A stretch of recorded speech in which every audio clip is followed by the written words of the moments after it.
is going on, everybody? Welcome to my channel. My name is Drew. I hope y'all like that little edit at the beginning. I had a lot of fun making it. It's my first edit. This is my first video I've ever made, so a lot of YouTube tutorials, all shot on my iPhone, and I had a lot of fun doing it. So let's get right into it. Today's a chest, tricep, and shoulder workout, all push movements, all upper body. And as you saw in the first scene, I like to kind of hop in the sauna just the first 5 minutes, especially during the winter months, just to get nice and warmed up, nice and lubricated, make sure all my joints are ready to go. And that's kind of what I'm doing here too with my rotator cuff. So once I head into that chest workout, I don't snap my shit up. So here we go. Chest press, hammer strength. Same thing, I just did a warm up on here so I can start putting some blood into the muscle and starting that base for the rest of the workout. Keep your shoulders retracted on that bench. Keep your feet flat and planted on the floor so you can really feel it in your chest. That's also a great thing about this machine in particular versus a traditional chest press is that there's less emphasis on the shoulders, which means more chest activation. And so 4 sets, 6 to 10 reps, up the weight, whatever you can do to get 6 to 10 reps. Generally 6 to 12 reps is the best rep range for hypertrophy or muscle mass. So yeah, we did 4 sets of that, and then here I'm just doing a little modified chest press with the bungees. Don't worry if you don't have this, it's not crucial to the workout. I just don't have it at my college gym, so when I'm back in town like for Christmas break, I'm gonna spoil myself a little bit. Also, this is fast as hell. I tried to make this condensed so I can make it straight and to the point, but it's pretty damn fast. So if you need to reverse and pause, feel free. So yeah, next one, I did a warm up on the decline bench press. This one's kind of weird at first for beginners. There's a little bit of a learning curve. Probably because you're hanging off the fucking bench, but once you get used to it, this is actually one of the best movements for chest growth. You're activating most of your muscle fibers, specifically the ones in your lower chest. So control that weight, make sure you're not throwing it around. It's less about weight and more about controlling it, so you can tear as many muscle fibers, which leads to muscle growth. So then we go into the incline dumbbell press, 3 sets, 10 to 12 reps.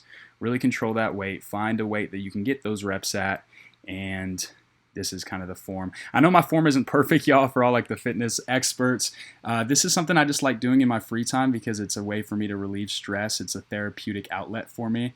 And after I had brain surgery my freshman year of high school, I was 115 pounds and I was tired of being the skinny guy. So it's kind of become just a lifestyle for me in a way. Not to the point where it like takes over my life, but to the point where I like to get in there 4 to 6 times a week. So here we go to the cable chest fly, 3 sets, 10 to 15 reps. God damn, I'm long as hell, but just ignore that fact and try to keep your eye on the form.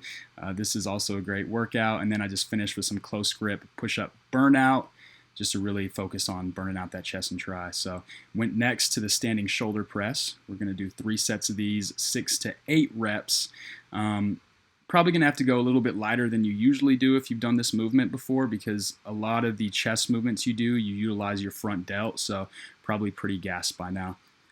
So then we went to the side lateral raise, 3 sets of this, 6 to 10 reps. Make sure you're really focusing on keeping that kind of pulling through your elbow, as well as keeping your shoulder blades pinched and retracted. And this is actually a workout that I saw a lot of people doing when I first started working out, but I didn't know the importance of it. Once I started implementing these side lateral raises into my routine, I really started seeing a lot of growth within those shoulders. Also, I'm sorry I sped this up, y'all. You really want this to be a slow movement and more controlled. That way you'll facilitate more tears within the muscle fibers, leading to more growth.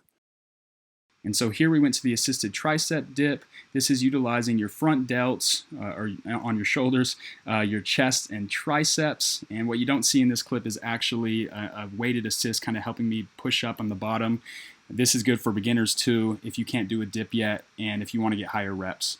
So then we went to the rope tricep pushdown. Make sure your elbows are planted next to you still. A lot of people make the mistake of moving their elbows, and that leads to shoulder activation, which isn't what you want to do in this workout. You want to focus on the triceps. And here's me going at the speed of fucking light.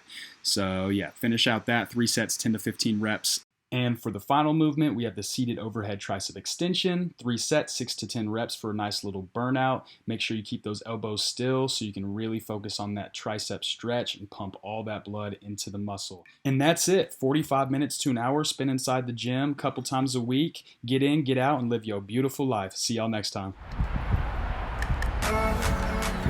What's up, y'all? Appreciate y'all watching today's video. If you found it helpful, go ahead and hit that like, share it with someone who might find it helpful, and yeah, stay tuned for a bunch of different content. Thanks, y'all.